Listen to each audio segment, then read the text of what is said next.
তাহলে চেকভ কে ছিলেন? চেকভ হচ্ছেন একজন রুশ নাট্যকার এবং তিনি রাশিয়ান ছিলেন। তো একজন রুশ নাট্যকার এবং ছোট গল্পকার, এবং তিনি পেশায় ছিলেন হচ্ছে একজন চিকিৎসক।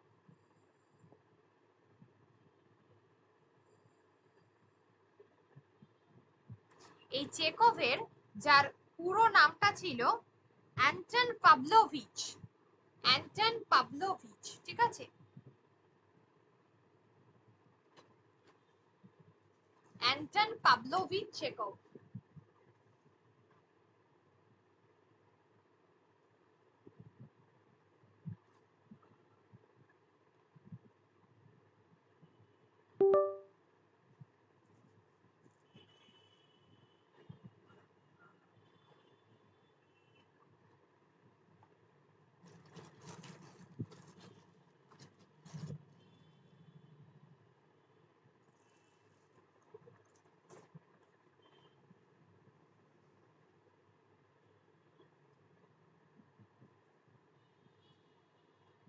ওকে, দেখো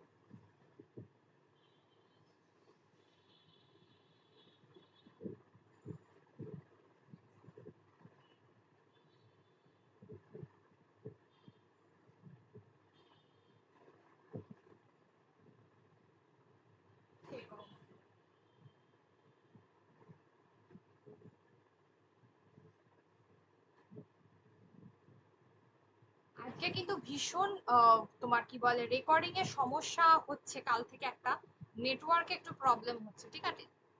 জাস্ট আমি এটা বলে রাখলাম আগে থেকে তোমাদেরকে। গতকালের ক্লাসেও আমার হয়েছে এই ধরনের, সেই কারণে বলে রাখলাম। আজকে দুপুরেও ক্লাস করতে গিয়ে ফিল করেছি সেটা। যাকে আচ্ছা, এবার হচ্ছে চেকভের সময়কালটা কত? চেকভের সময়কাল হচ্ছে মূলত চেকভ 1860 থেকে আর 1904 খ্রিস্টাব্দ পর্যন্ত। 1860-এ হচ্ছে তার জন্ম, 1904, তাহলে 1860 থেকে 1904, এই টাইমটা হলো তার সময়কাল। সময়কাল পরীক্ষায় জানতে চাইবে, তাই জন্য সময়কালটা পড়তে হবে। আচ্ছা, চেকভ মোট কতগুলো, তিনি তো একজন নাট্যকার ছিলেন, ছোট গল্পকার ছিলেন জানা গেল, তাহলে মোট কতগুলো তিনি ছোট গল্প রচনা করেছিলেন?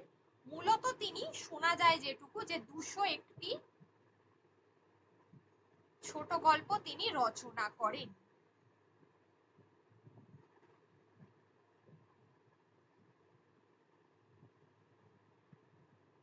201টা ছোট গল্প তিনি রচনা করেন। চেকভ 201টি ছোট গল্প তিনি রচনা করেন। ওকে,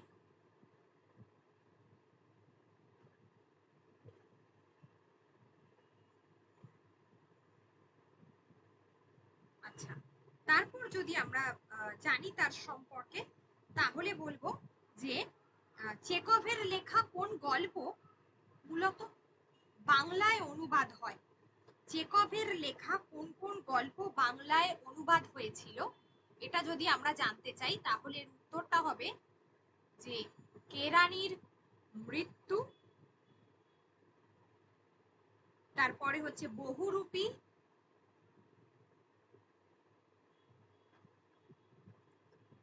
আর মুখোশ।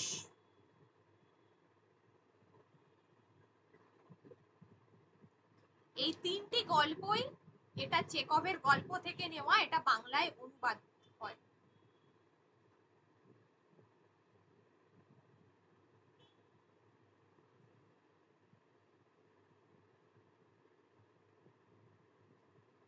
কেরানির মৃত্যু এবং বহুরূপী আর মুখোশ তার রচিত, তার গল্প অবলম্বনে রচিত একটা বাংলা নাটক আছে, সেটা হচ্ছে কিরিটির ডায়েরি। তার গল্প অবলম্বনে লেখা বাংলায় একটা নাটক আছে, যেটা হচ্ছে কিরিটির ডায়েরি, ঠিক আছে? কিরিটির ডায়েরি।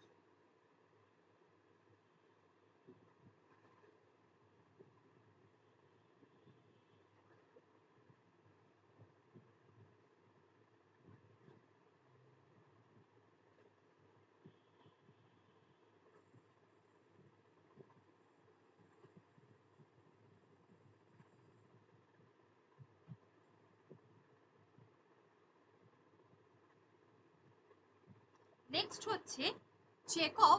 তিনি জাতিতে রাশিয়ান ছিলেন। তিনি সর্বকালের শ্রেষ্ঠ নাট্যকার। তার লেখা অন্যতম যে দুটো নাটক, যেখানে হচ্ছে থ্রি সিস্টার্স এবং দ্য চেরি অর্কার্ড। ঠিক আছে, থ্রি সিস্টার্স আর চেরি অর্কার্ড। ওকে, তার লেখা মূলত বাংলায় অনুবাদ একটা নাটক রয়েছে যেটা হচ্ছে নানা রঙের দিন। এই নানা রঙের দিন বাংলায় একটা লেখা নাটক, যেটা চেকভেরই একটা গল্প থেকে নেওয়া হয়েছিল।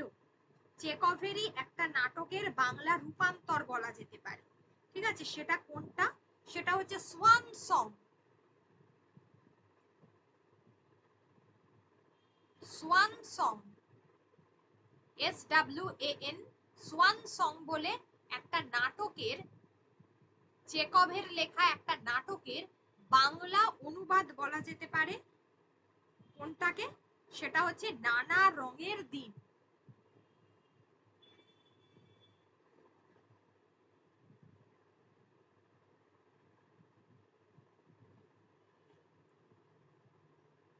সোয়ান সং থেকে নানা রঙের দিন। চেকভের প্রথম নাটক কোনটি? চেকভের লেখা প্রথম নাটক যদি আমি বলি, তাহলে উত্তর হবে ইভানভ। খুব বিখ্যাত একটা নাটক ইভানভ। এটা হচ্ছে চেকভের প্রথম নাটক।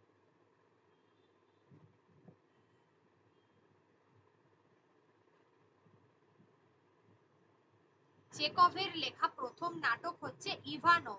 ওকে,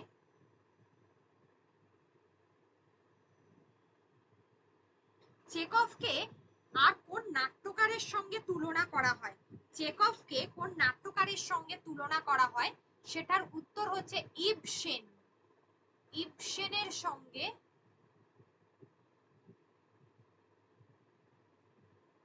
চেকভের তুলনা। ইবসেনের সঙ্গে চেকভের তুলনা করা হয়।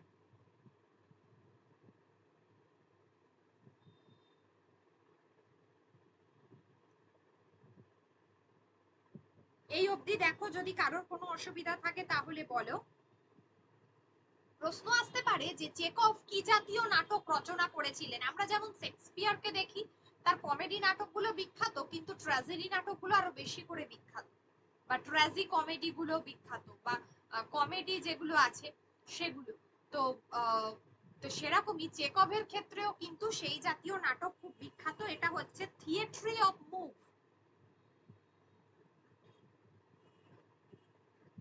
থিয়েট্রি অফ মুড, MOD।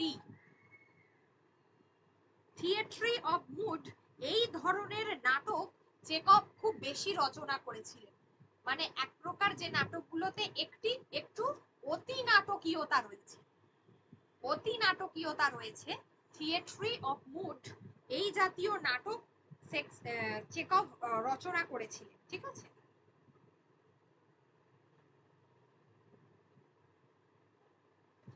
চেকভের লেখা প্রথম ছোট গল্প হচ্ছে, চেকভের লেখা প্রথম ছোট গল্প যদি আমরা বলি তাহলে বলবো দ্য স্টেপ।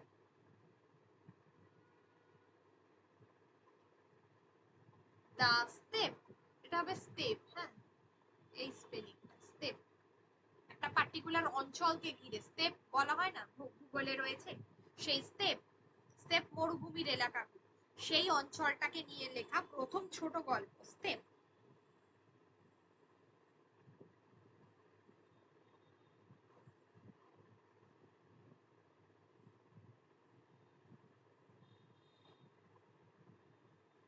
চেকভের রচিত যে ভ্রমণ কাহিনীটি বেশি বিখ্যাত, চেকভের লেখা যে ভ্রমণ কাহিনী সব থেকে বেশি বিখ্যাত, সেটা হচ্ছে the island of সাখালিন।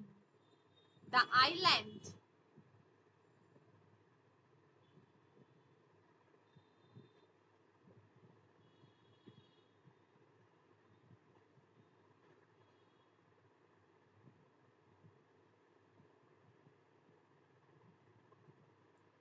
Island the island of সাখালিন।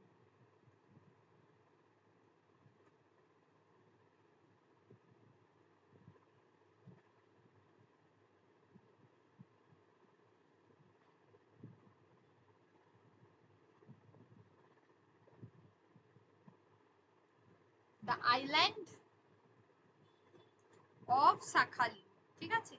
এটা হচ্ছে চেকভের লেখা একটা বিখ্যাত ভ্রমণ কাহিনী, ঠিক আছে? ভ্রমণ কাহিনী।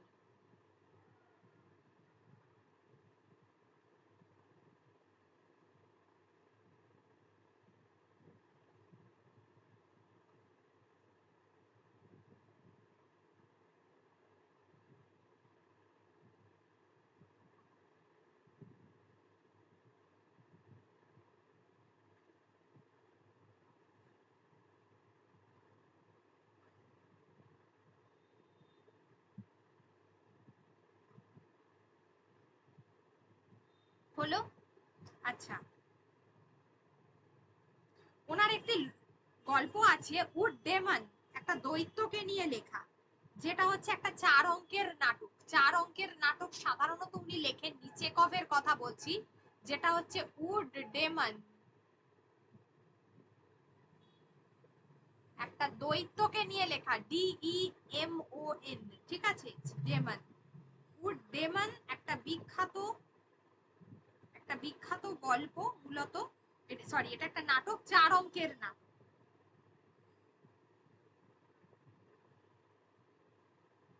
চেকভ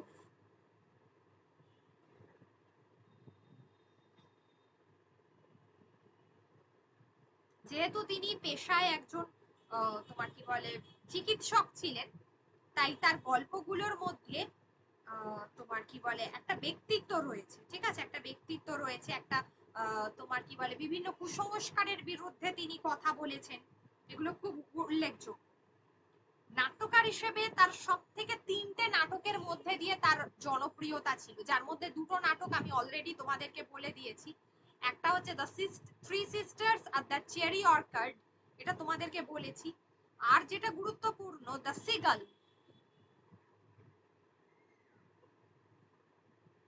দি সিগাল, সিগাল, এই যে নাটকটি সিগাল, এটা হচ্ছে বেশি গুরুত্বপূর্ণ। এই 3টে নাটক তিনি সব থেকে গুরুত্বপূর্ণ তার নাটক, যার মধ্যে এই সিগাল নাটকটি 1896তে,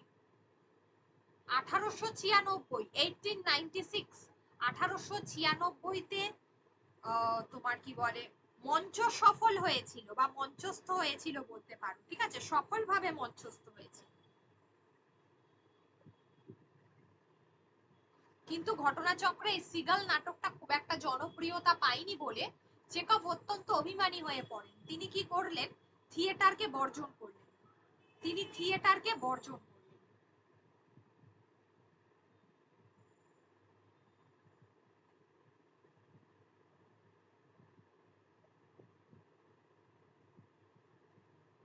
পরবর্তীকালে তিনি তার সাহিত্য এক প্রকার মানে বন্ধ রাখেননি, কিন্তু কমিয়ে দিয়েছিলেন এবং চিকিৎসাতে নিজেকে নিয়োজিত করেন, এবং অধিকাংশ রোগীর চিকিৎসা তিনি বিনামূল্যে করতেন। তবে তার জীবন ধারণের জন্য যা অর্থ আসতো সেটা তার বই লিখেই আসতো।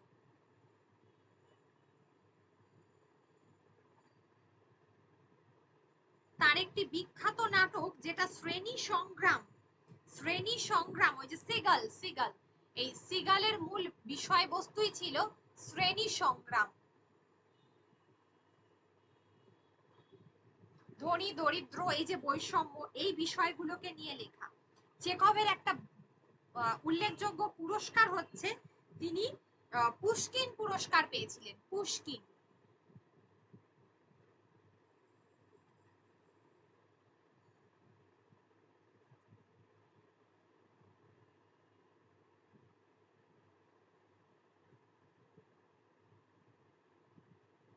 চেকভ পুশকিন পুরস্কার পেয়েছিলেন, পুশকিন, ঠিক আছে?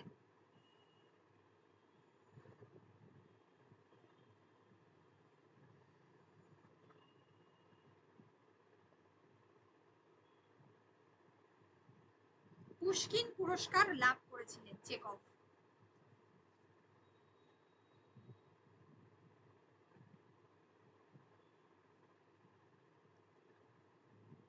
তার ছোট গল্পের নাম বলেছি, নাটকের নাম চেকভের ক্লাসিক রচনা ছিল, বারবার বললাম যে ক্লাসিক রচনা ছিল চারটে। চেকভের ক্লাসিক রচনা ছিল ওই দ্য সিস্টার্স, অর্কার্ড আর সিগাল, এই তিনটে রচনা, প্লাস হচ্ছে ওই যে ইভানভ যে গল্পটা ছিল, সরি দ্য স্টেপ ছিল, আর ইভানভ ইভানভ ছিল। ইভানভ বিখ্যাত নাটক, যে যার জন্য তিনি সেরা ছিলেন, ঠিক আছে। এই চারটে হচ্ছে তার একদম সেরা রচনা।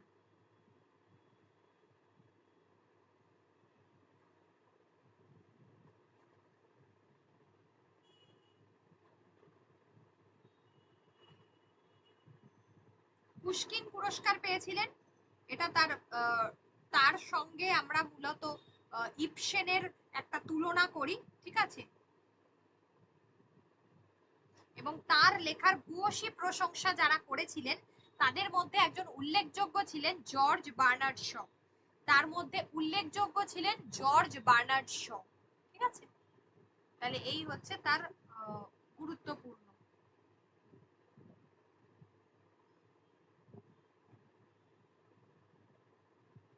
এছাড়াও তিনি ভার্জিনিয়া উলফ প্রমুখদের তোমার কি বলে এক প্রকার সাহায্য পেয়েছিলেন, বা বলা যেতে পারে প্রশংসা পেয়েছিলেন। দ্য চেরি অর্কার্ড খুব গুরুত্বপূর্ণ, বিপুল সংবর্ধনা পেয়েছে এই নাটকটা, চেরি অর্কার্ড।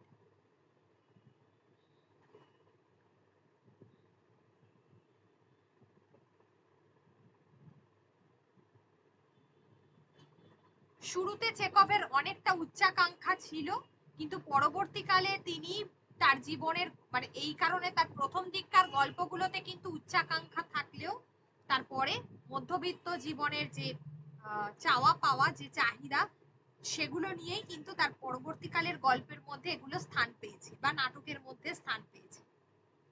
বলা যেতে পারে 1880 থেকে 1880 থেকে আর একদম 1903, এই এতদিন পর্যন্ত তিনি লেখালেখি করেছেন প্রায় 600টি সাহিত্যকর্ম, নাটক এবং ছোট গল্প মিলিয়ে প্রায় 600টি সাহিত্যকর্ম তিনি রচনা করেছিলেন।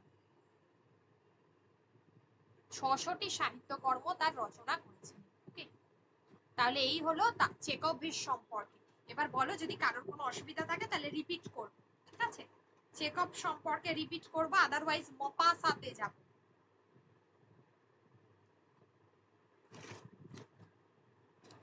প্রভাত কুমার মুখোপাধ্যায়ের সঙ্গে আমরা মপাসার একটা মিল পাই, বিখ্যাত ঔপন্যাসিক ছিলেন মপাসা।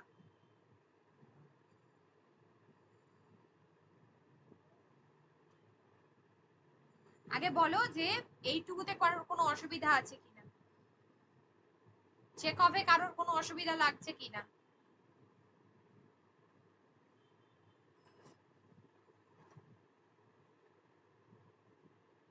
নেই তো?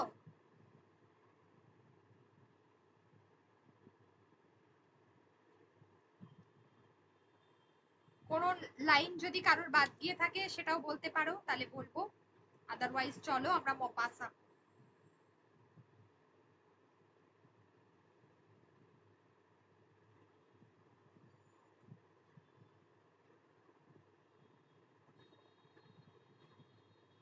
মপাসা সালটা দেখো, 1850 থেকে 1893। মপাসা, যার সম্পূর্ণ নাম ছিল, যার সম্পূর্ণ নামটা ছিল, আচ্ছা এটা কি একটু মুছবো, কারোর কি অসুবিধা হবে মুছলে? মুছলে পাবে না পরে, থাক মুছবো না, ছোট ছোট করে এখানে লিখে দিচ্ছি, ঠিক আছে। মপাসার পুরো নামটা ছিল, সম্পূর্ণ নাম আরি রেনি আলবয়ের গি দা মপাসা।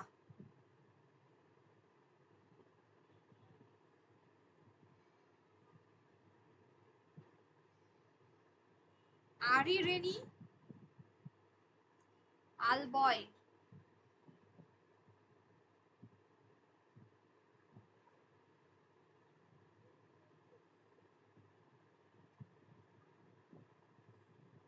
ঠিক আছে।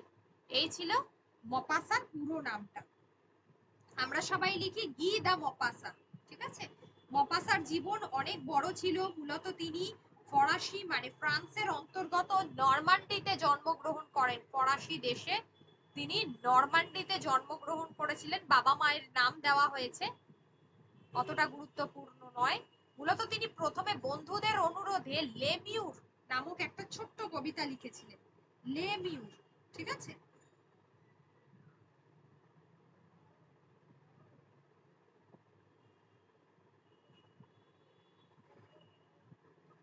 বারো বছর বয়সেই তার বাবা মায়ের মধ্যে একটা বিচ্ছেদ হয়ে যায়, ঠিক আছে, বিবাহ বিচ্ছেদ হয়।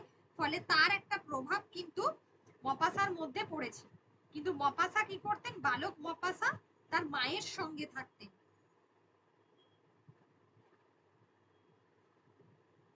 তার মা শুধুমাত্রই মপাসাকে কোনো পড়াশোনার মধ্যে যে সীমাবদ্ধ রেখেছিলেন তা নয়, বিভিন্ন ইংরাজি কবি সাহিত্যিকদের অনুবাদ গ্রন্থকে, বিশেষ করে শেক্সপিয়ারের নাটকগুলোকে তিনি অনুবাদ করে ছেলেকে পড়ে পড়ে শোনাতেন। ফলে ইংরাজি সাহিত্যের প্রতি আমরা দেখতে পাই যে মপাসার একটা সে আকৃষ্ট হতে শুরু করে এবং তার একটা ইন্টারেস্ট বৃদ্ধি পায়, ঠিক আছে, ইংরাজি সাহিত্যের।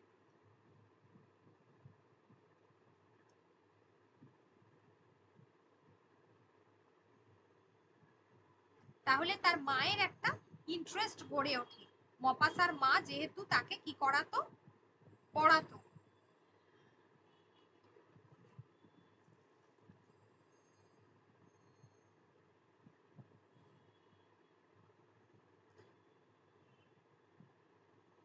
একটা সময় তার সঙ্গে রুশদের একটা তোমার কি বলে এক প্রকার তার উদ্ধত আচরণের জন্য কি হলো, তাকে বিশ্ববিদ্যালয় মানে বিদ্যালয় তাকে কি করলো? বহিষ্কার করে দিল।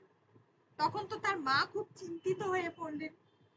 তাকে অনেক কষ্ট করে, অনেককে ধরাধরি করে তাকে একটা বিদ্যালয়ে ভর্তি করলেন এবং সেখানেই সে পুঁথিগত বিদ্যা কমপ্লিট করলো। আমাদের দেশ কেন, সারা বিশ্বে পুঁথিগত শিক্ষা ছাড়া কিন্তু কোনো উপায় নেই, অন্তত ডিগ্রি তো অর্জন করতে হবে, তাই না? পরবর্তীকালে মপাসা একটা নেভিতে সে কি করলো, যে নৌ সেনাবাহিনী রয়েছে তাদের দেশের, সেখানে ক্লারিক্যাল পোস্টে যোগদান করলো এবং এই একঘেয়ে কাজের মধ্যে তার রীতিমতো সে হাঁপিয়ে উঠলো। ফলে সে কি করলো? চাকরিতে ইস্তফা দিয়ে দিল, দিয়ে সে প্যারিস চলে গেল। আচ্ছা, সেখানে তার প্রথম 1880 খ্রিস্টাব্দ 1880 খ্রিস্টাব্দে মপাসার প্রথম কাব্যগ্রন্থ ছিল দেশ ভার্স। 1880 প্রথম কাব্য, মপাসার লেখা প্রথম কাব্য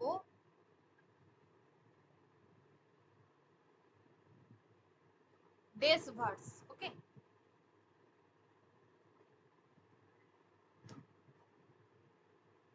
কাব্যটির অধিকাংশ কবিতার মধ্যেই কি ছিল, মানে এই কাব্যটি খুব একটি বিতর্কিত কাব্য। কেন বিতর্কিত কাব্য?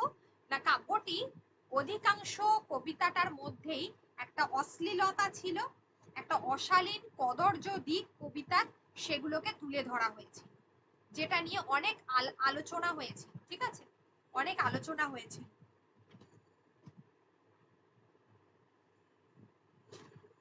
মপাসার এই দিকটা নিয়ে খুবই আলোচনা হয়েছিল এই দেশ ভার্সে।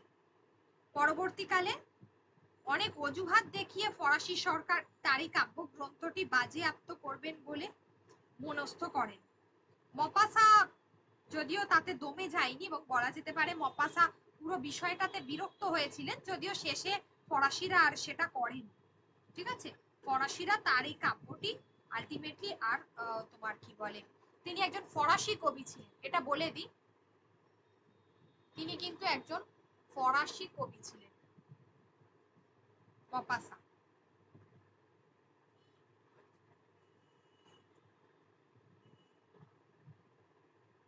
পরবর্তীতে তার মা যেভাবে তোমার শেক্সপিয়ারের নাটকগুলো তাকে পড়ে পড়ে অনুবাদ করে শোনাতো, সেই বিষয়টা কিন্তু খুব ভালো লাগতে শুরু করলো। সেই বিষয়টা কিন্তু খুব ভালো লাগতে শুরু করলো কার না, তোমার কি বলে, সেই বিষয়টা খুব ভালো লাগতে শুরু করলো মপাসার, বা এইটা পরবর্তীকালে তার সাহিত্য জীবনে খুব কাজে লাগলো, এক কথায় আমরা বলতে পারি, ঠিক আছে। পরবর্তীকালে তার যে তোমার কি বলে বেশ কিছু অনেকগুলো লেখকের সঙ্গে একসঙ্গে মিলে তার বেশ কিছু কবিতা কিন্তু আমরা দেখি যে প্রকাশিত হয়েছে, যার মধ্যে লেজ তৈরি,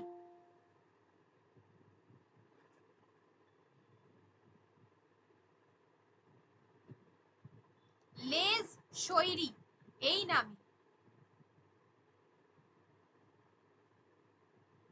লেজ শৈরি,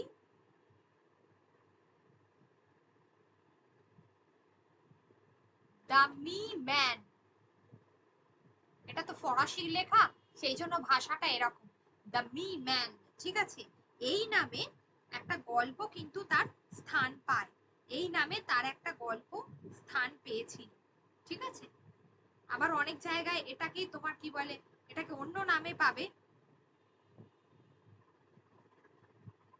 তার পরবর্তীকালে একটা বিখ্যাত গল্প প্রকাশিত হলো, সেটা হচ্ছে মাদমুয়াজেল ফিকি, মাদমুয়াজেল ফিকি।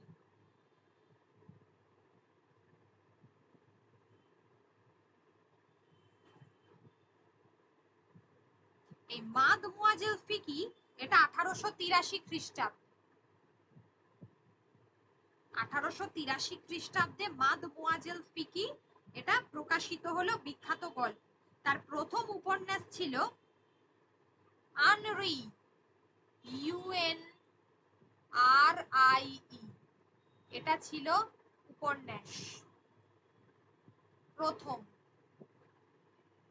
প্রথম উপন্যাস ছিল আনরি, ঠিক আছে। তবে আনরি সরকারের রোষানলের শিকার হলো। 1885 সালে তিনি বিখ্যাত উপন্যাস লিখলেন, তার লেখা বিখ্যাত উপন্যাস 1885-তে লিখলেন, সেটা কি ছিল? বেল আমি,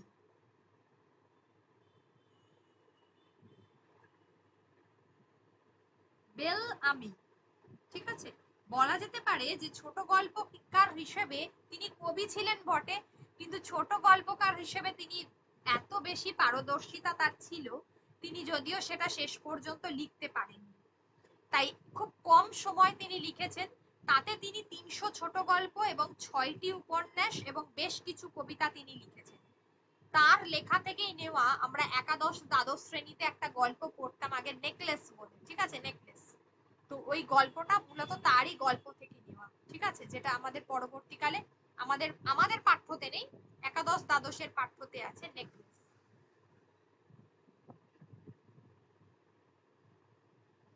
এটা অতটা গুরুত্বপূর্ণ নয়, শুধুমাত্র এইটুকু জানবে যে তিনি 300টি ছোট গল্প,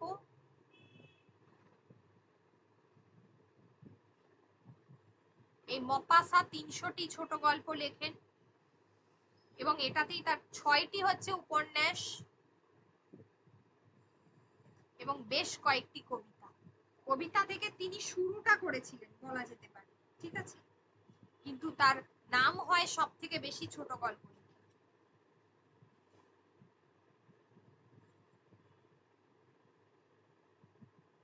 তার জীবনের এত পরিশ্রম তিনি করেন, শেষ পর্যন্ত 43 বছর বয়সে মপাসাকে তোমার কি বলে, মপাসা এক প্রকার তার মৃত্যু হয়, ঠিক আছে।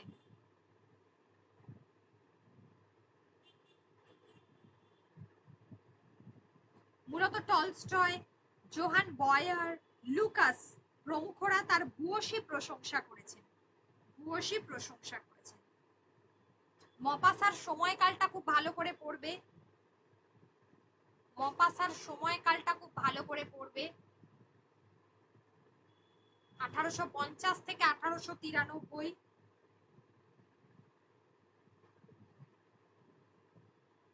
তার মায়ের প্রভাব তাকে সব থেকে বেশি ছিল তার জীবনে। মিশনারি স্কুল থেকে মপাসাকে কেন বের করে দেওয়া হয়? মূলত তাকে বের করে দেওয়া হয় তার অশ্লীল কবিতা লেখবার জন্য, তার অশ্লীল কবিতা লেখবার জন্য তাকে মিশনারি স্কুল থেকে বের করে দেওয়া হয়। প্রথম ছোট সার্থক ছোট গল্প যদি বলি, তাহলে অবশ্যই কিন্তু যেটাকে আমরা বলি বোল দ্য সুইফট, অর্থাৎ একতাল চর্বি, একতাল চর্বি, এটা ছিল তার প্রথম সার্থক ছোট গল্প। এবার ব্যাপার হচ্ছে যে এই নামটা দিল না, এটা তো বাংলায় অনুবাদ করে এই নামটা এসেছে। এই নামটা না দিয়ে যদি ইংরাজিতে দেয় তাহলে কি লিখবে? তখন লিখবে যে বোল দি সুইফট।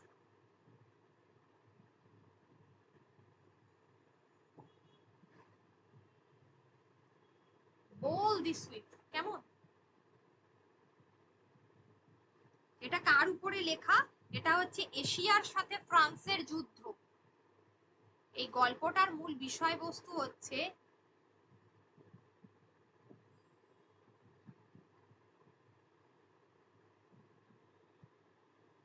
এশিয়ার সাথে ফ্রান্সের যুদ্ধ।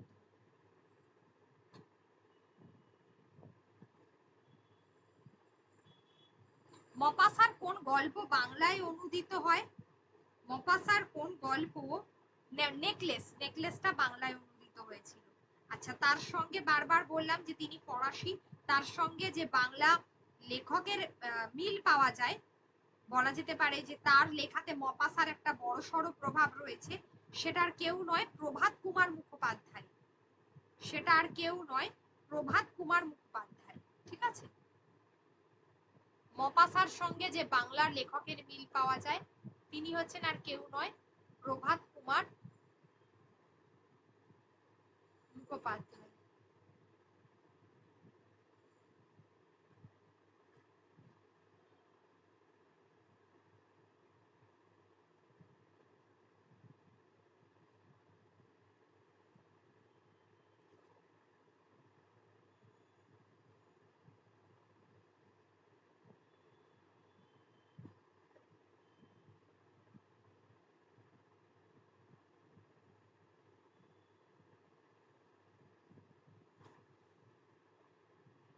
আচ্ছা, আগের দিন তো গেটে পড়িয়ে দিয়েছিলাম, তাই তো?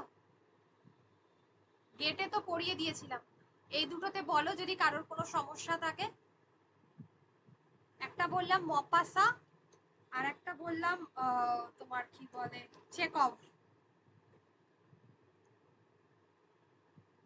তোমাদের আগে কি কি হয়েছিল? শেক্সপিয়ার হয়েছিল, গেটে হয়েছিল, আর একটা যেন কি হয়েছিল, টলস্টয় হয়েছিল।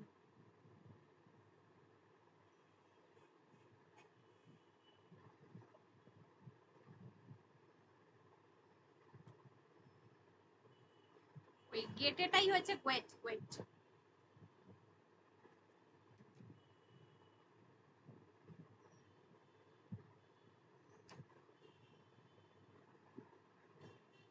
বলো।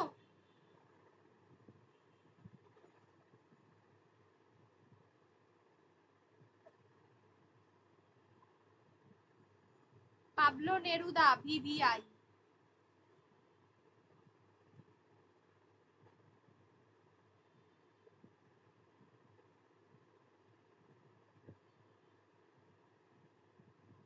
জাতিতে কে কি ছিল সেগুলো কিন্তু খুব গুরুত্বপূর্ণ। কে কোন ভাষার কবি এটা কিন্তু খুব গুরুত্বপূর্ণ। তার সাহিত্যকর্ম আর কে কোন ভাষার কবি, এই দুটোই হচ্ছে বেশি গুরুত্বপূর্ণ, আর অন্য অত বেশি কিছু নেই।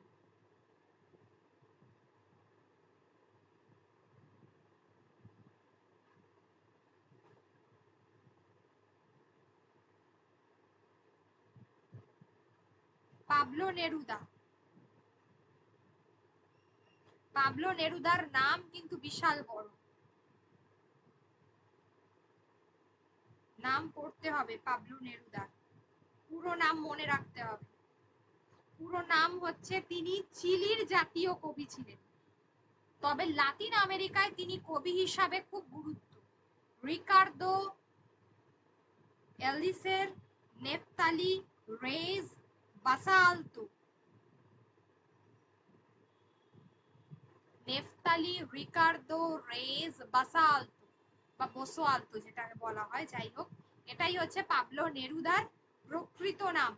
1904 সালে জন্ম, 1973 সালে মৃত্যু। 1904 সালে জন্ম, 1973 সালে মৃত্যু। তাকে চিলির জাতীয় কবি বলা হয়।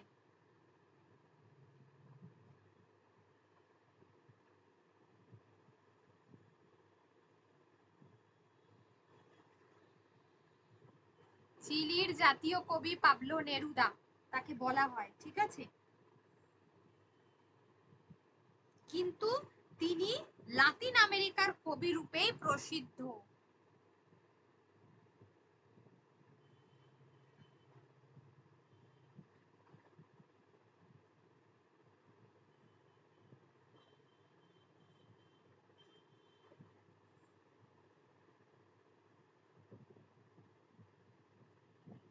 লাতিন আমেরিকার কবি রূপেই তিনি প্রসিদ্ধ, ঠিক আছে।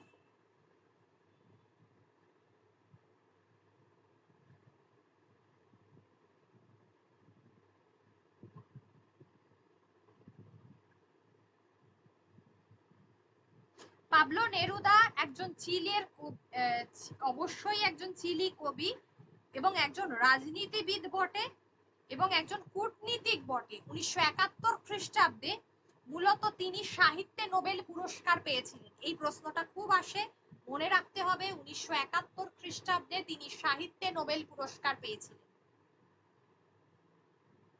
আসল নামটা মনে রাখতে হবে, জন্ম চিলিতে মনে রাখতে হবে, জন্ম চিলির পারেলের একটা রিকার্ডো শহরে। জন্ম হচ্ছে তার কোথায়? চিলির পারেল, চিলির পারেলের রিকার্ডো শহরে।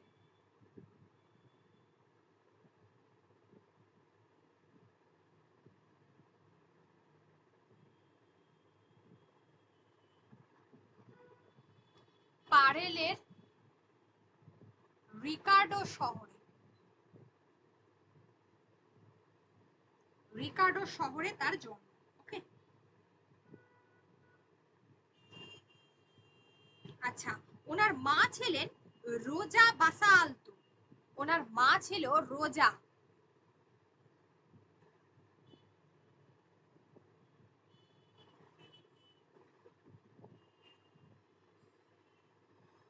বাসালতো, যিনি ছিলেন একজন শিক্ষিকা, ঠিক আছে। আর ওর বাবা, যে আরাউকো বলে একটা প্রদেশ ছিল সেই সময়, সেখানে নতুন নতুন রেল লাইন বসাবার কাজে নিযুক্ত ছিল। যদিও তাদের বেশিরভাগ সেখানকার মানুষের জীবিকাই ছিল পশুপালন আর কৃষি। এই অবস্থায় হঠাৎ করেই নেরুদার মা মারা যায় এবং তার মায়ের মৃত্যুর পরে বাবা পুনরায় আবার বিবাহ করে সপরিবারে চলে এসেছিলেন তেমিকোতে, তেমুকোতে, ঠিক আছে। তেমুকো বলে একটা জায়গা, সেখানে চলে এসেছিলেন। ছোটবেলা থেকে খুব একটা তার লেখাপড়ায় মনোযোগ ছিল না পাবলো নেরুদার, ঠিক আছে। তিনি ভিক্টর হিউগো, ওয়াল্টার স্কট, তারপর ম্যাক্সিম গোর্কি, জুলে ভার্ন, এই প্রমুখদের তিনি বইপত্র পড়তেন। তাহলে তিনি কাদের দ্বারা প্রভাবিত হয়েছিলেন? তিনি প্রভাবিত হয়েছিলেন ভিক্টর হুগো,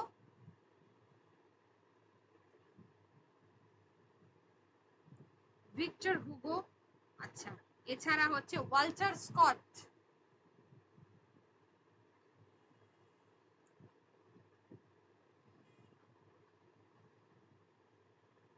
তারপরে হচ্ছে জুলে ভার্ন,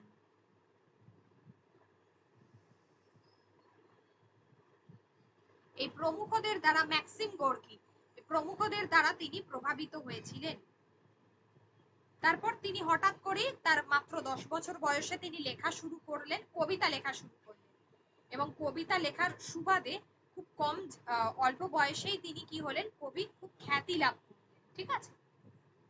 এই সময় তার সঙ্গে দেখা হয় এই যে গ্যাব্রিয়েল গার্সিয়া মার্কেজের কথা আমরা পরেই পড়বো, এরপরেই ওনার সঙ্গে দেখা হয়, ঠিক আছে। এই ভদ্রলোকের সঙ্গে দেখা হয় এবং এই ভদ্রলোক আবার 1945 খ্রিস্টাব্দে সাহিত্যে নোবেল পুরস্কার পেয়েছিলেন। আমরা যখন দেখছি যে পাবলো নেরুদা 1971 খ্রিস্টাব্দে নোবেল পুরস্কার পেয়েছিলেন, তো সেই জায়গায় মার্কেজ বা মর্কেজ পেয়েছিলেন 1945 খ্রিস্টাব্দে সাহিত্যে নোবেল পুরস্কার পায়। ফলে এই তোমার কি বলে গ্যাব্রিয়েলা মর্কেজের একটা সুন্দর প্রভাব পাবলো নেরুদার জীবনে পড়েছে।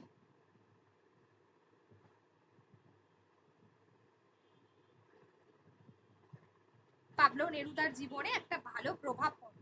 তিনি কি করলেন? এই সময় ভাবলেন যে তাকে ফরাসি ভাষা শিখতে হবে, কারণ সেই সময় ইংরাজি ভাষার থেকেও ফরাসি ভাষার কদরটা অনেক বেশি ছিল, অনেক মানুষ শিখত। তো ফরাসি ভাষা শিখতে হবে বলে তিনি কি করলেন?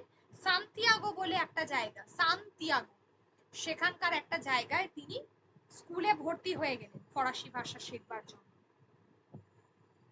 এই সময় থেকে বিভিন্ন পত্র পত্রিকায় লিখতেন এবং এই সময় তিনি এই যে পাবলো নেরুদা এই যে নামটা এলো এটা কোত্থেকে এলো?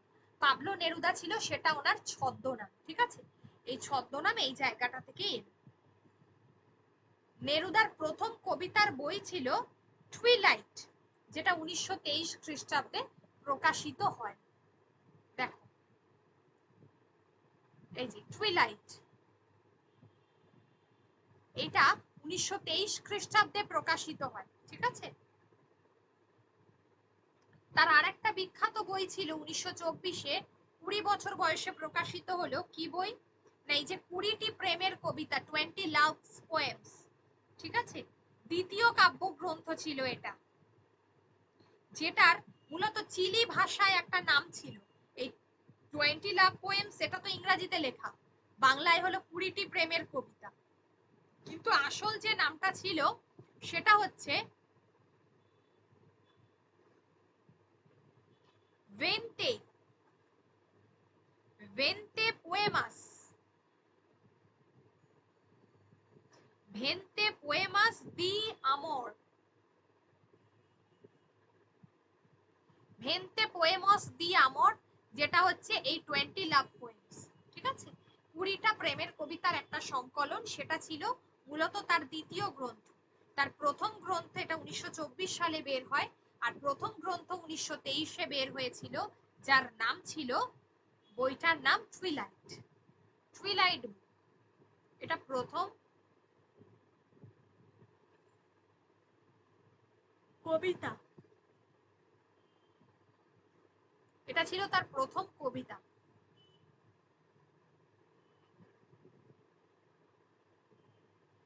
কবিতা লেখার পাশাপাশি নেরুদা তখন গল্প লিখতে চাইলেন। তার প্রথম উপন্যাস ছিল এল হাবিতান্তে, এল হাবিতান্তে, ঠিক আছে? 1926-এ তার নেক্সট কবিতার বইটা দেখে নাও, যেটা হচ্ছে ভেঞ্চার অফ ইনফাইনাইট ম্যান, এটা গেল। তার বিখ্যাত কাব্যগ্রন্থ রেসিডেন্স অন আর্থ। তার প্রথম উপন্যাস ছিল, তিনি তো শুধুমাত্র কবিতা লিখে গেছেন এমন নয়, তার প্রথম উপন্যাস যেটা ছিল সেটা হচ্ছে এল এল হ্যাবিতান্তে।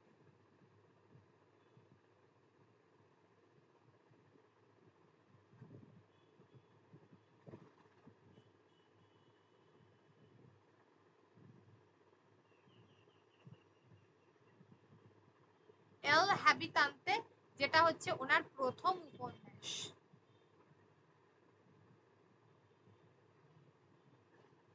যেটা প্রকাশিত হয়েছিল 1926-এ, যেটা প্রকাশিত হয় 1926-এ। ওকে,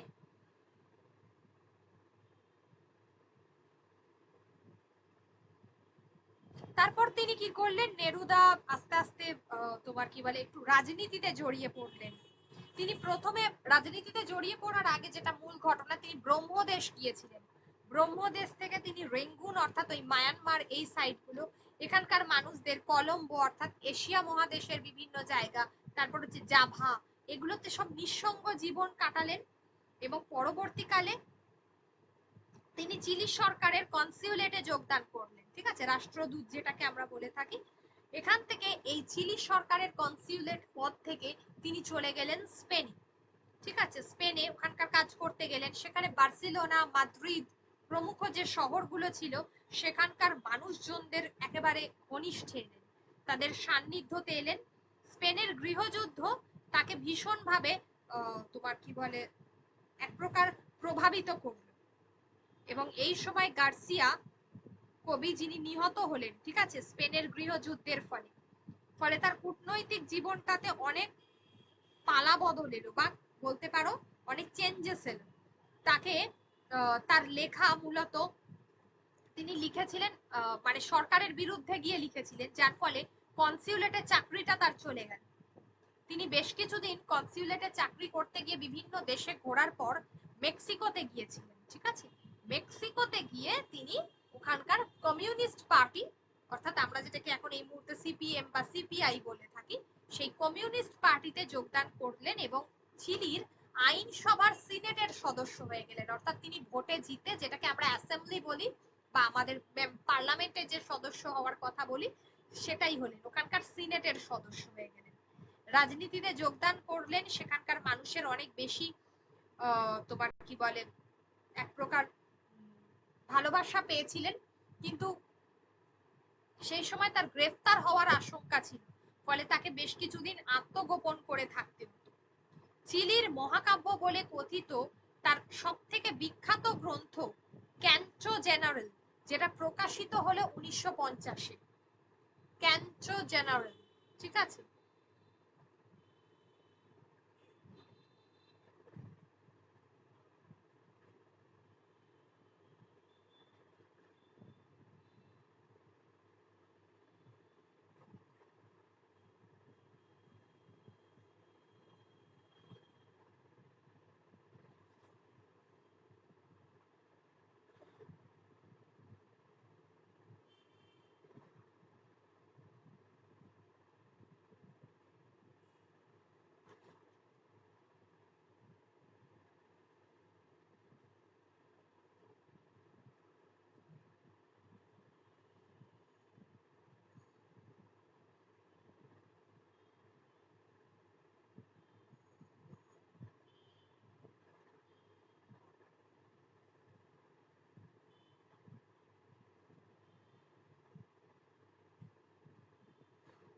চিলির মহাকাব্য হিসেবে প্রচারিত ক্যান্টো জেনারেল, যেটা বলছিলাম, যেটা 1950 সালে প্রকাশিত হলো। এই সময় জীবনের শেষ দিকে গিয়ে তোমার কি বলে একজন নেরুদা বিবাহ করেছিলেন, এবং এই সময় তোমার কি বলে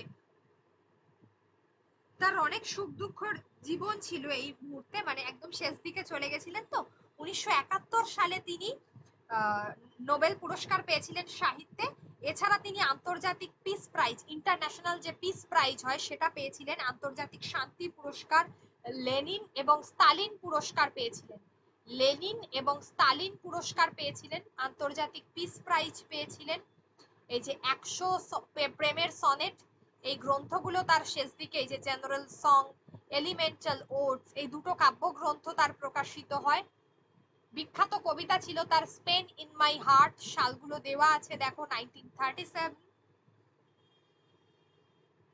এছাড়া তার যে স্মৃতি কথা ছিল, যেটা হচ্ছে কনফি সোকুইক হি ভিভিডো, যেটা 1974-এ একটা মেমোরিজ, ঠিক আছে, তার আত্মজীবনী যেটাকে আমরা বলতে পারি, সেই গ্রন্থটা, ওটা আমি লিখে দিচ্ছি, তোমার কি বলে সেই গ্রন্থটা চূড়ান্ত রূপ নিয়েছিল, এবং এই সময় 1976 সালে পাবলো নেরুদা তিনি মারা গেলেন।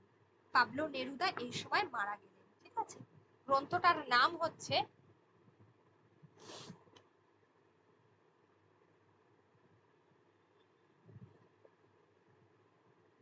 ওনার যে আত্মজীবনী ছিল, যেটা অটোবায়োগ্রাফি বলতে পারি, অটোবায়োগ্রাফিটার যা নাম ছিল সেটা হচ্ছে কনফি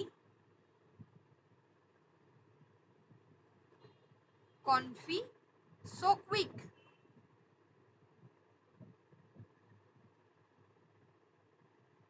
সোকুইক হি ভিভিডো।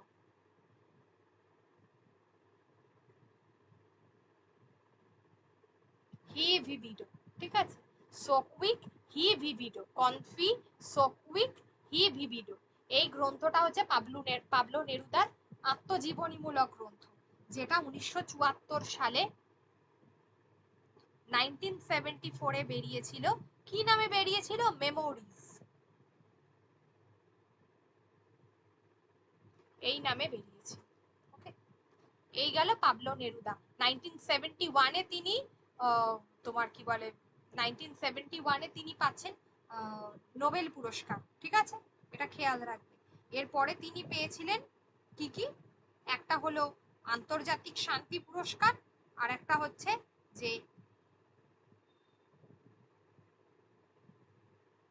একটা হচ্ছে আন্তর্জাতিক শান্তি পুরস্কার, লেনিন এবং স্তালিন পুরস্কার।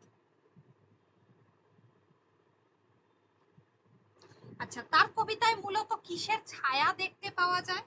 তার কবিতায় মূলত, এই পাবলো নেরুদার কবিতায় পরাবাস্তববাদ, পড়া বাস্তবতার ছায়া দেখতে পাওয়া যায়, মানে বাস্তব আছে কিন্তু কোথাও আবার তিনি কিন্তু পড়া বাস্তবতাবাদ, এই পড়া বাস্তবতাবাদের ছায়া কিন্তু পাবলো নেরুদার লেখায় কিন্তু দেখতে পাওয়া যায়। ঠিক আছে,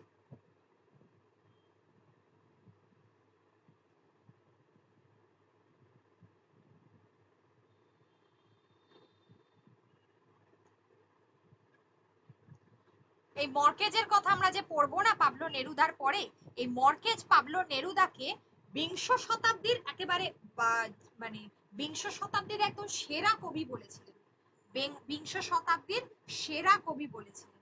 ঠিক আছে, পাবলো নেরুদার মৃত্যু হয়েছিল হৃদরোগে, পাবলো নেরুদার মৃত্যু হয়েছিল হৃদরোগে। তিনি আরো যে দুটো পুরস্কার পেয়েছিলেন, যার মধ্যে একটা ছিল আন্তর্জাতিক শান্তি পুরস্কার, যেটা 1950-এ পেয়েছিলেন। 1950 সালে তিনি পেয়েছিলেন আন্তর্জাতিক শান্তি পুরস্কার, আর লেনিন শান্তি পুরস্কার তিনি পেয়েছিলেন 1953। 1950-তে তিনি পেয়েছিলেন ইন্টারন্যাশনাল পিস প্রাইজ, আর পরবর্তীকালে 1953 সালে তিনি লেনিন শান্তি পুরস্কার পেয়েছিলেন।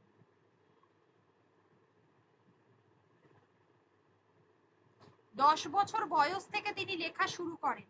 প্রথম কবিতা তার বইয়ের আকারে প্রকাশিত হয়। ঠিক আছে, তিনি কমিউনিস্ট পার্টির সদস্য হয়েছিলেন 1945 সালে। 1951 সালে তিনি চিলি থেকে একবার পালিয়ে গিয়েছিলেন, পরবর্তীকালে 1970-এ তিনি আবার ফার্দার চিলিতে ফিরে আসেন। পাবলো নেরুদার লেখা বাংলায় অনুবাদ করেছেন সুভাষ মুখোপাধ্যায়, মঙ্গলাচরণ চট্টোপাধ্যায়, মানবেন্দ্র বন্দ্যোপাধ্যায়, এই তিনজনেই।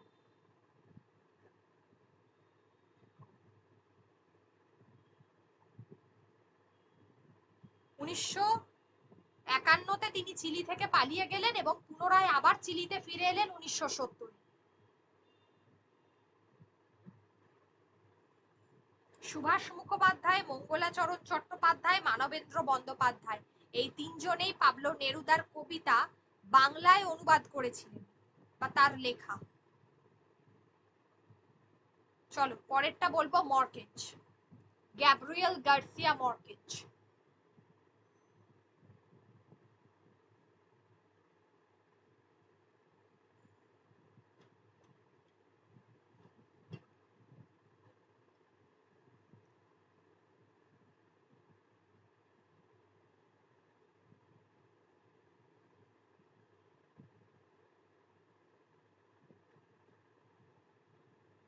গ্যাব্রিয়েল গার্সিয়া মার্কেজ সম্পর্কে বলতে গেলে যেটা বলতে হয় যে 1927-এর 6ই মার্চ তিনি আরাকাটা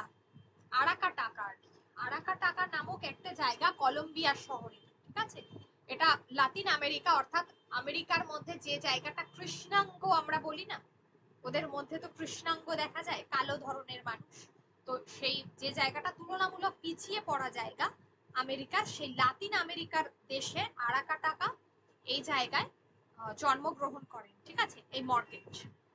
তার পিতার নাম ছিল গ্যাব্রিয়েল এলিগো গার্সিয়া, তার পিতার নাম ছিল গ্যাব্রিয়েল গার্সিয়া এলিগো গার্সিয়া, আর মাতার নাম ছিল লুইসা সান্তিয়াগা, লুইসা সান্তিয়াগা। ঠিক আছে, এই দুজনের নাম থেকেই তার এই নামটা এসেছে, যে মর্কেজ নামটা। ওকে, ঠাকুরদার কাছে তিনি অনেক রূপকথার গল্প শুনতেন, তো এই ধরনের আদর্শগত রাজনৈতিক ধারণা পরবর্তীকালে তিনি তার ঠাকুরদার কাছেই কিন্তু পেয়েছিলেন। এই ধরনের রূপকথার গল্প যেটা তিনি তার ঠাকুরদার কাছ থেকেই পেয়েছিলেন। তিনি তার কর্মজীবন শুরু করেছিলেন একজন সাংবাদিক হিসাবে, তিনি তার কর্মজীবন শুরু করেন একজন সাংবাদিক হিসাবে। তিনি কলম্বিয়াতে আইন নিয়ে পড়াশোনা করছিলেন। 1948 সালে কাটেগেনা পত্রিকায় প্রথম সাংবাদিক হিসাবে তার লেখা শুরু হয় এবং ওই পত্রিকাতেই তিনি সেপ্টিমাসে একটা তিনি কলমে লেখা শুরু করেন, ঠিক আছে। তাহলে তিনি যে প্রথম তোমার কি বলে যে পত্রিকায় প্রথম লেখেন সেটা হচ্ছে কার্টেগেনা, সেটা হচ্ছে কার্টেগেনা, ঠিক আছে।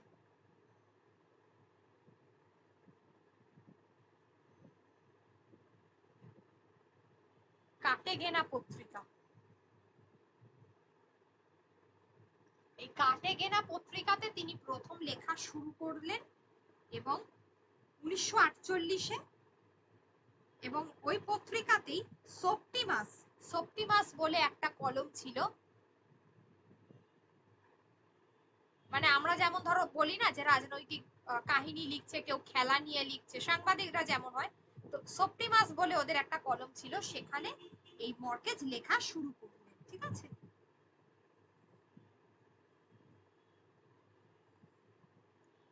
এক কথায় এরপর তার ব্যক্তিগত জীবন অত বেশি কিছু আমাদের দরকার নেই। যেটা তার সব থেকে গুরুত্বপূর্ণ, তিনি 18 মাস ধরে একটা উপন্যাস লিখেছিলেন। 18 মাস ধরে তিনি একটা উপন্যাস লিখেছিলেন, যেটা হচ্ছে 100 ইয়ার্স অফ সলিটিউড, যেটা সব থেকে বিখ্যাত। 100 ইয়ার্স, 18 মাস ধরে লিখলেন। সেটা কি লিখছিলেন? 100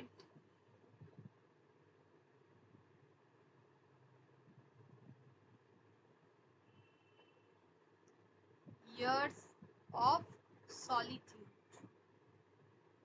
ঠিক আছে। 100 ইয়ার্স অফ সলিটিউড এই নামে প্রকাশিত হয়। দীর্ঘদিন ধরে তাকে অর্থাভাবে কাটাতে হয়েছিল এবং উপন্যাসটা যেই প্রকাশিত হলো তার খ্যাতি ছড়িয়ে পড়তে শুরু করে। 1972 সালে, এটা 1967-তে লিখেছিলেন, 1967 সালে এই উপন্যাসটি লিখলেন, ঠিক আছে, 18 মাস ধরে। পরবর্তীকালে 72 সালে তিনি যে উপন্যাসটা লিখলেন সেটা হচ্ছে রোমিওলো। উপন্যাসটি রোমিওলো পুরস্কার পেয়েছে, ঠিক আছে। এবং তারপরে Chronicle of a Death Foretold, Chronicle of a Death Foretold এই নামে, Chronicle of a Death Foretold এই নামে প্রকাশিত হওয়ার পর তিনি 1982-তে সাহিত্যের জন্য নোবেল প্রাইজ পান। 1982-তে সাহিত্যের জন্য তিনি নোবেল প্রাইজ পান। এছাড়া তার গল্পের সংকলন ছিল এইগুলো: Eyes of a Blue Dog, খুব গুরুত্বপূর্ণ। তারপরে Monologue of Isabel Watching It Rain in Macondo, ঠিক আছে, এটা গুরুত্বপূর্ণ, যেখানে রিয়েলিজমের একটা ব্যাপার রয়েছে।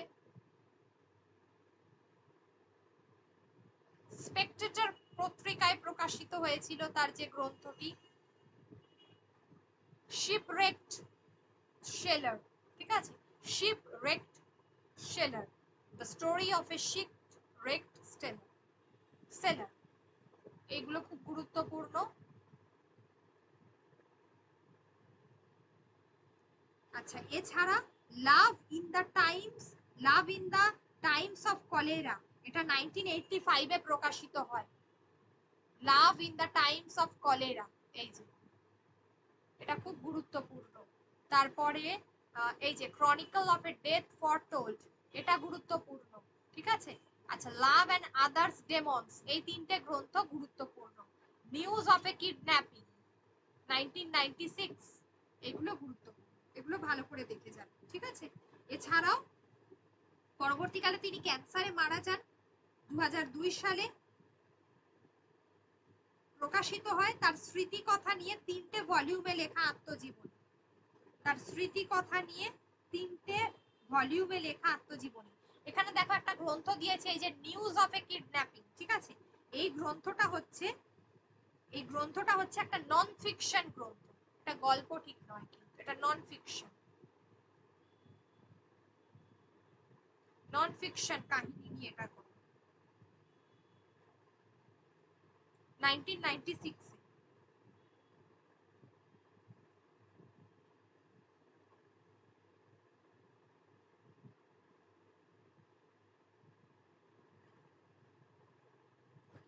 লেখা আমি আরো কতগুলো রচনার নাম দিয়ে দেব, কতটা কি মনে রাখতে পারবে আমি জানি না, কিন্তু আমি তো দিয়ে দিতে হবে আমাকে। উপন্যাসের মধ্যে ভালো করে দেখে রাখবে ইন এভিল আওয়ার 1962,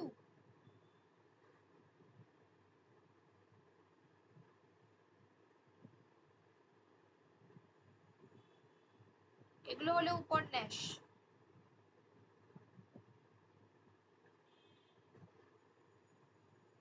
বারবার প্র্যাকটিস না করলে হবে না, এই যে পড়িয়ে দিচ্ছি আমি, আবার নেক্সট মান্থে পুরো যখন আন্তর্জাতিক সাহিত্যটা পরীক্ষা নেব তবেই হবে। লাভ in the time of cholera, এগুলো হচ্ছে উপন্যাস। লাভ এন্ড আদার্স ডেমনস এইটা। তারপর হচ্ছে লিভ স্ট্রং,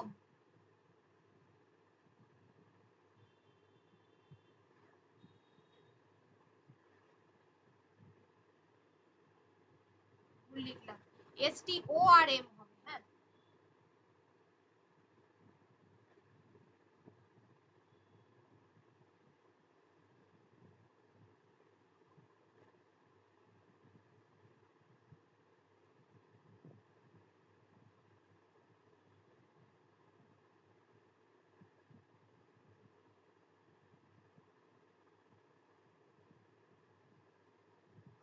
আচ্ছা, নন ফিকশনে কেটে দিলাম।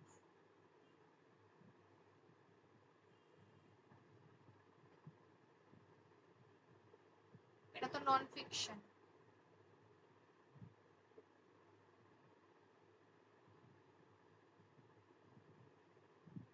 আর এটা হচ্ছে ST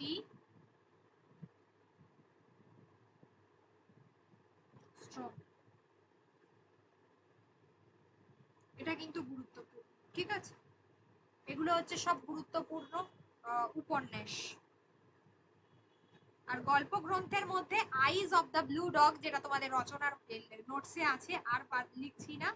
এছাড়া কালেক্টেড স্টোরিজ এর মধ্যে 1984 এ লেখা কালেক্টেড স্টোরিজ, ওটা গুরুত্বপূর্ণ। ওকে, গার্সিয়ার লেখা প্রথম উপন্যাস কি হবে? গার্সিয়ার লেখা প্রথম উপন্যাস হচ্ছে লা ওহারাস্কা। লা ওহারাস্কা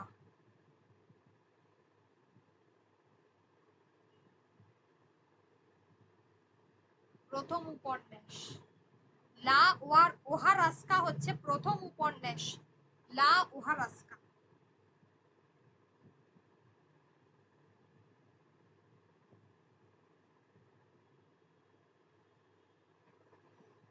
সাহিত্যে নোবেল পুরস্কার ছাড়াও গার্সিয়ার যে আরো বিখ্যাত পুরস্কারগুলো ছিল, যার মধ্যে মেক্সিকো থেকে তিনি অ্যাজটেক ইগল পুরস্কার পেয়েছিলেন, কলম্বিয়া বিশ্ববিদ্যালয় থেকে পুরস্কার পেয়েছিলেন, এছাড়া ইসো কলম্বিয়ান নোবেল পুরস্কার পেয়েছিলেন, ঠিক আছে।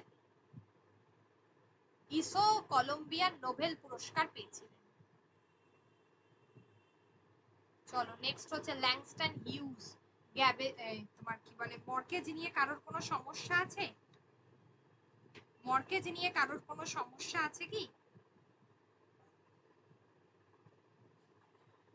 মর্কেজের গল্প বাংলায় লিখেছে অমিতাভ রায়।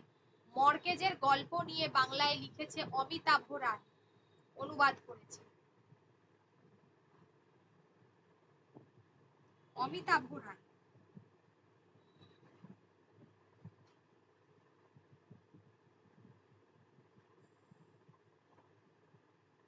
গার্সিয়ার রচনার ধরন ছিল, গার্সিয়ার রচনার ধরন ছিল বর্ণনামূলক, তিনি ডেসক্রিপটিভ আকারে লিখতেন, ঠিক আছে। আর লা ওয়ারাস্কা যে উপন্যাসটা আমরা দেখছি, ওটা 1955 সাল। লা ওহারাস্কা, যেটা 19 তোমার কি বলে 55, যেটা বললাম।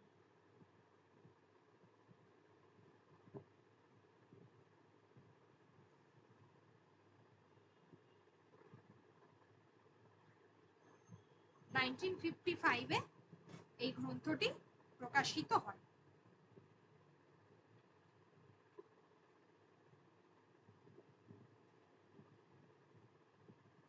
চল নেক্সট হচ্ছে হিউজ, ল্যাংস্টন হিউজ।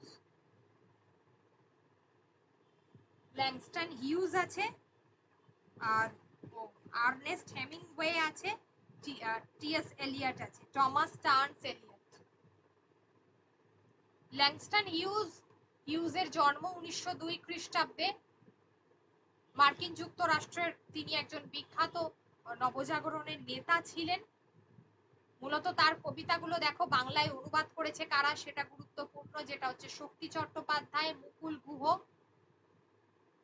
হিউজ তিনি কোন দেশের নাগরিক ছিলেন? তিনি ছিলেন আমেরিকার নাগরিক, ঠিক আছে, মার্কিন যুক্তরাষ্ট্র অর্থাৎ আমেরিকা। নব নবজাগরণ বা রেনেসাঁসের খুব বিখ্যাত এই সময়ের তিনি একজন লেখক ছিলেন।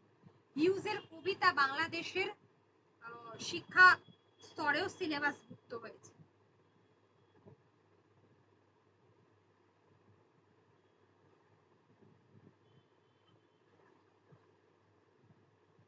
হিউজের বিখ্যাত গ্রন্থগুলোর মধ্যে ল্যাংস্টন হিউজ যেহেতু একজন বিখ্যাত, তিনি ছোট গল্পকার হিসেবে বিখ্যাত ছিলেন, তার লেখা নাটকগুলো বেশ বিখ্যাত।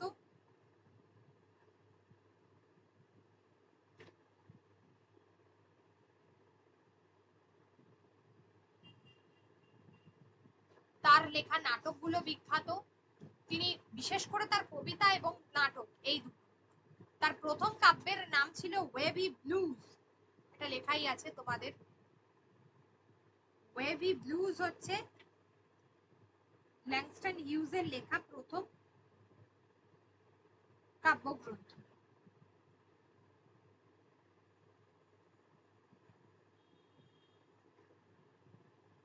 আচ্ছা, এছাড়া তিনি কি করেন?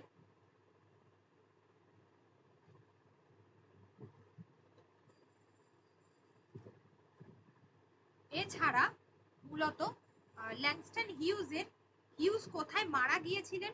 মারা গিয়েছিলেন হচ্ছে নিউ ইয়র্ক সিটিতে। নিউ ইয়র্ক সিটিতে তিনি মারা গিয়েছিলেন। ল্যাংস্টন হিউজ যিনি নিউ ইয়র্ক সিটিতে মারা গিয়েছিলেন। ওকে,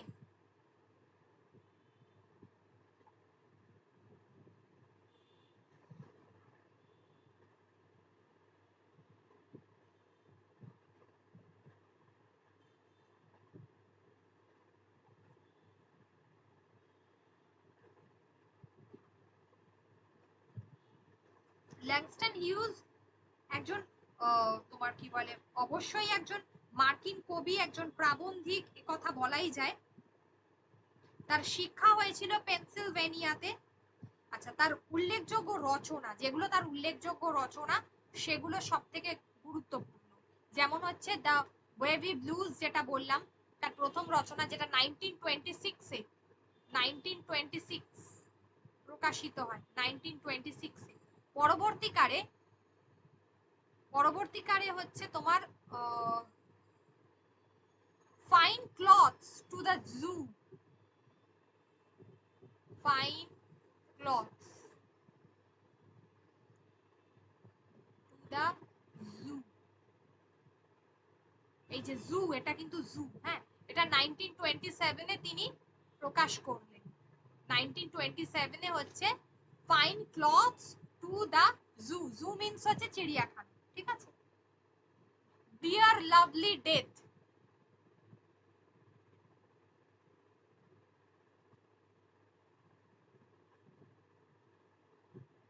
ডিয়ার লাভলি ডেথ যেটা 1931 সাল।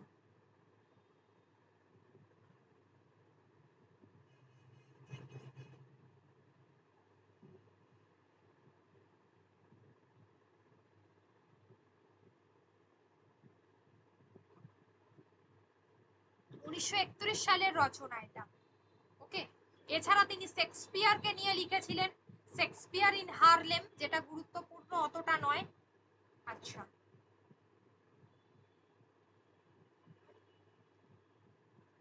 তার নির্বাচিত কবিতাগুলো রয়েছে।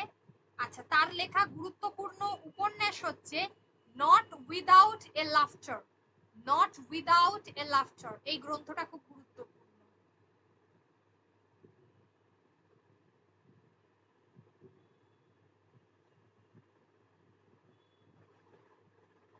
নট উইদাউট আ লাফটার যেটা হচ্ছে 1930-তে লেখা, নট উইদাউট এ লাফটার।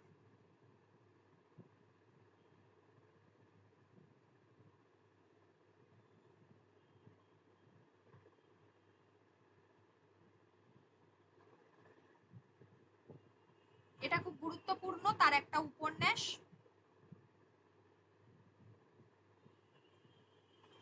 এটা হলো ল্যাংস্টন হিউজের লেখা। হিউজের প্রথম কবিতা, হিউজের প্রথম কবিতা হচ্ছে নেগ্রো স্পিক্স অফ রিভার্স। প্রথম কাব্যগ্রন্থ নয় কিন্তু, প্রথম কবিতা। কবিতা হচ্ছে নেগ্রো স্পিক্স অফ রিভার্স।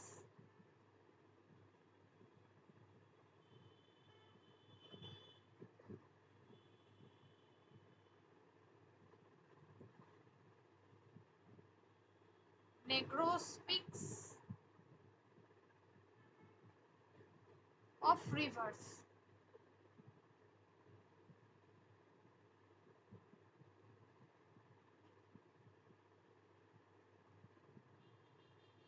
আচ্ছা, হিউজের প্রথম লেখা কোন পত্রিকায় প্রকাশিত হয়েছিল? হিউজের লেখা প্রথম কোন পত্রিকায় প্রকাশিত হয়েছিল? The crisis.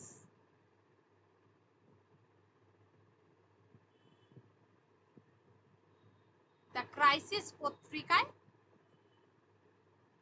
তার লেখা প্রকাশিত হয়।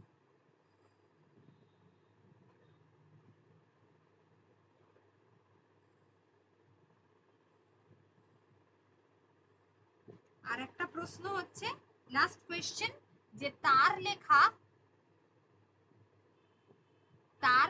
আমরা তোমার কি বলে, তার লেখা আমরা কোনটাকে আত্মজীবনী বলবো? ঠিক আছে, আত্মজীবনী বলবো দ্য বিগ সি।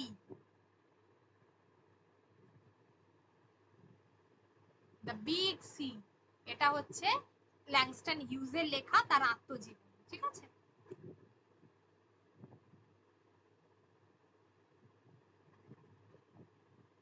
তার লেখা আত্মজীবনী হচ্ছে দ্য বিগ সি।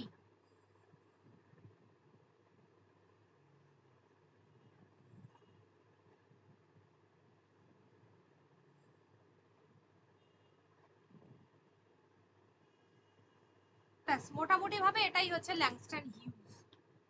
আচ্ছা, এরপর হচ্ছে হেমিংওয়ে।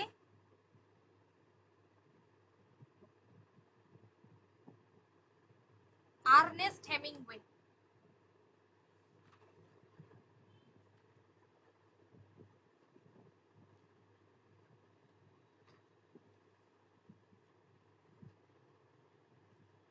আর্নেস্ট হেমিংওয়ে কি হবে?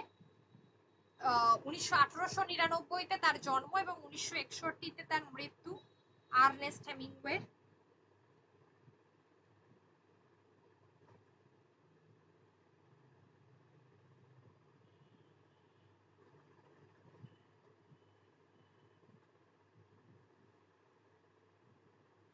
আচ্ছা, এনার একটা বড় বিষয় হচ্ছে এনার ফ্যামিলির অনেকেই সুইসাইডের চেষ্টা করেন এবং উনিও আত্মহত্যা করেই মারা যান। ঠিক আছে,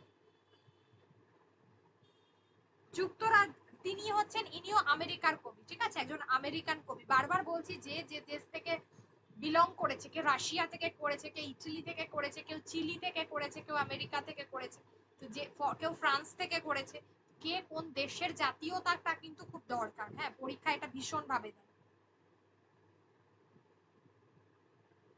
ওক পার্কে তার জন্ম। তিনি বিশ্ববিদ্যালয় স্তর পর্যন্ত তার লেখাপড়া তিনি পৌঁছয়নি। ঠিক আছে, তবে তিনি নানা বইপত্র নিয়ে ডুবে থাকতেন। তার প্রথম গল্প গ্রন্থ হচ্ছে you our times. You our times, এবং পরের বছর তার প্রথম উপন্যাস ছিল দ্য সান অলসো রাইজেস। এই যে প্রথম উপন্যাস ছিল দ্য সান অলসো রাইজেস, সালটা দেখে না, 1926।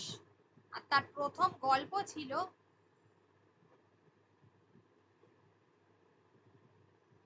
গল্প গ্রন্থটা কি ছিল সেটা হচ্ছে 1925-এ ছিল you our Times.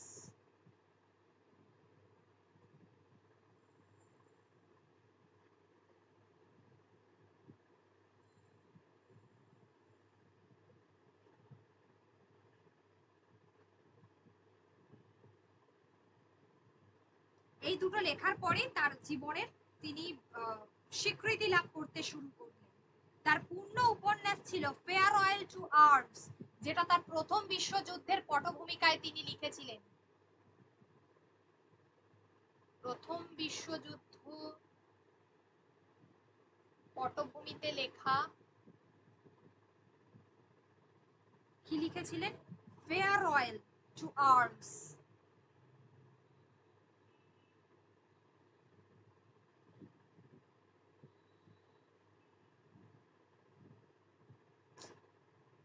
Farewell to arms. তোমাদের বই, তোমাদের চিন্তা করার কোনো কারণ নেই, ইংরাজিতে অনেক সময় দেয় না, ঠিক আছে? আবার অনেক সময় ইংরাজিতেই দেয়। পাকামোর তো শেষ নেই এদের, সাধু বাংলায় দেওয়াটাই উচিত। ইউনিভার্সিটি লেভেলের নিয়ম অনুযায়ী ফেয়ারওয়েল টু আর্মস।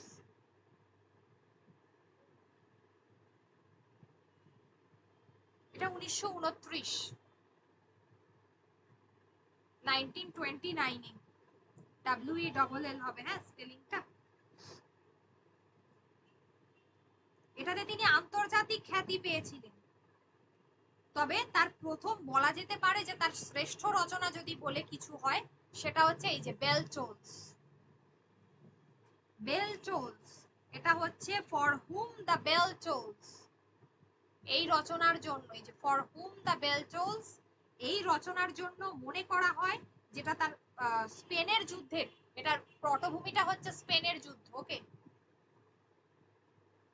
স্পেনের যুদ্ধ হচ্ছে এই গ্রন্থের বৈশিষ্ট্য, বা মানে এই গ্রন্থের আর কি কাহিনী আর কি, ঠিক আছে? কাহিনীটা ছিল, এবং এটা 1940-এ প্রকাশিত হয়। পরবর্তীকালে the old man and the sea, এইটা খুব গুরুত্বপূর্ণ রচনা 1952-তে।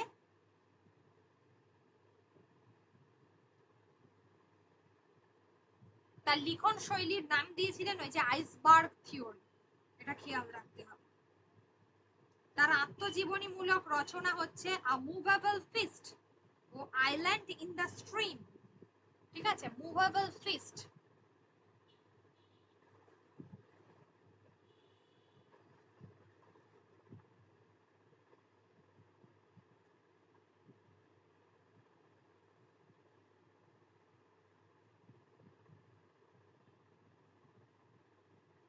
Island in the stream.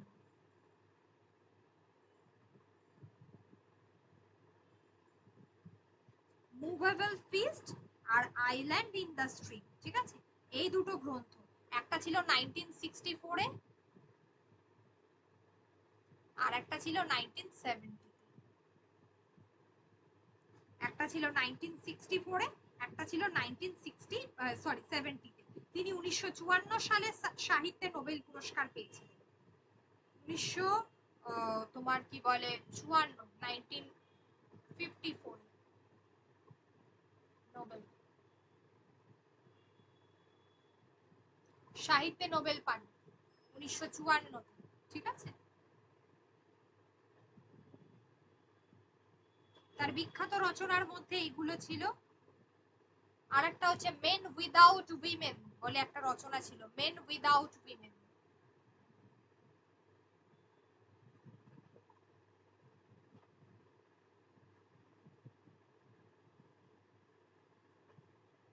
এই রচনাগুলো খুব গুরুত্বপূর্ণ। মেন উইদাউট উইমেন যেমন 1927-এ লেখা। উইনার টেক নাথিং, এটাও খুব গুরুত্বপূর্ণ লেখা 33-এ।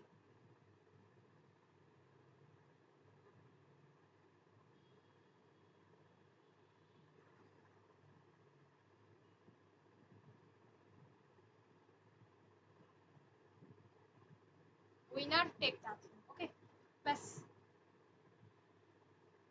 এই অবধি আগে পড়ো, তারপর আবার বলবো, বাদ গেলে বলে দেবো আবার পরে। এবার হচ্ছে এলিয়ট। এলিয়ট হচ্ছে 1888 থেকে 1965, আজকে শেষ। তোমরা কি সকলে ঠিকঠাক আছো, না হ্যাংওভার হয়ে যাচ্ছে এক এক করে? আমি বুঝতে পারছি যা অবস্থা, আর কেউ নেই ক্লাসে। ঠিক আছে, পড়িয়ে দিই, রেকর্ডিংটা তো পাবে। একটু একটু করে পড়ো, একটা একটা করে পড়ো, নইলে কিন্তু সব তোমার কি বলে বেরিয়ে যাবে না।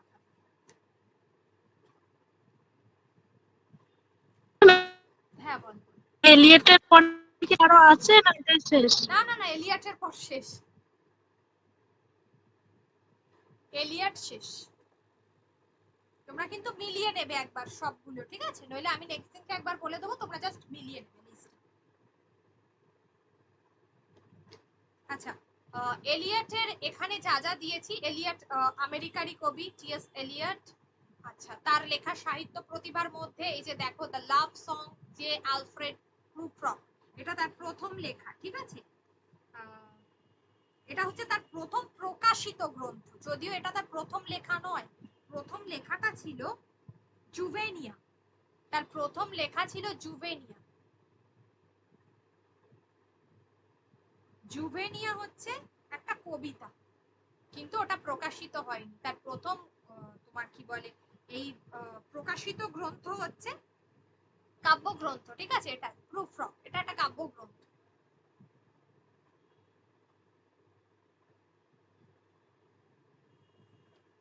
এছাড়া ওয়েস্টল্যান্ড, যেটা হচ্ছে তার সবথেকে বিখ্যাত রচনা ওয়েস্টল্যান্ড, ঠিক আছে? ওয়েস্টল্যান্ডে আমরা দেখতে পাই 1922 সালে, সালটা মনে রাখতে হবে 1922 অবশ্যই, যেটা স্পেনের যে যুদ্ধ হয়েছিল, যুদ্ধ নিয়ে লেখা। এটা মহাকাব্য জাতীয় রচনা, প্রথম বিশ্বযুদ্ধ, নৈরাশ্য, এই এগুলো সবটুকুকে নিয়ে লেখা, ঠিক আছে? ওয়েস্টল্যান্ড। আচ্ছা, এছাড়া এই যে অ্যাশ ওয়েডনেসডে, অ্যাশ ওয়েডনেসডে এটা হচ্ছে একটা ধর্ম বিষয়ক রচনা।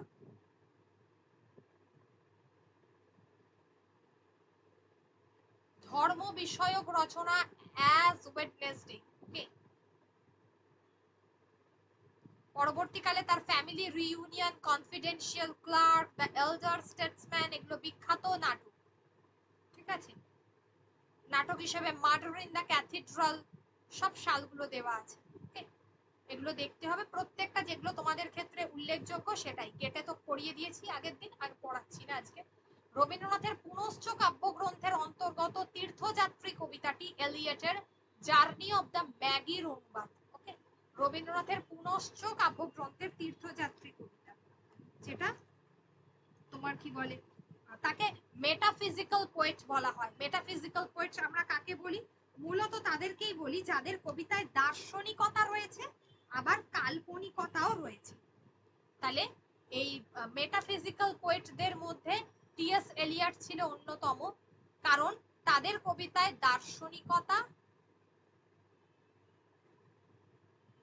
ও কাল্পনিকতার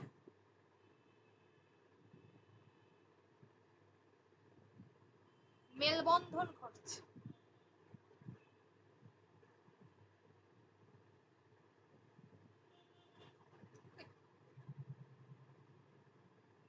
চলো আজকে এই অবধি থাক, অনেকটা পড়েছো আমি বুঝতে পারছি। আবার যদি কোনো কারণে কোনো জায়গা আমার মনে হয় যে আবার অ্যাড করতে হবে, সেটা আমি করবো, ঠিক আছে? আগে এইটুকু পড়ো, তারপর অ্যাড করে দেবো। আচ্ছা, তাহলে সানডে ক্লাস নেব, ঠিক আছে? সানডে ক্লাস থাকবে।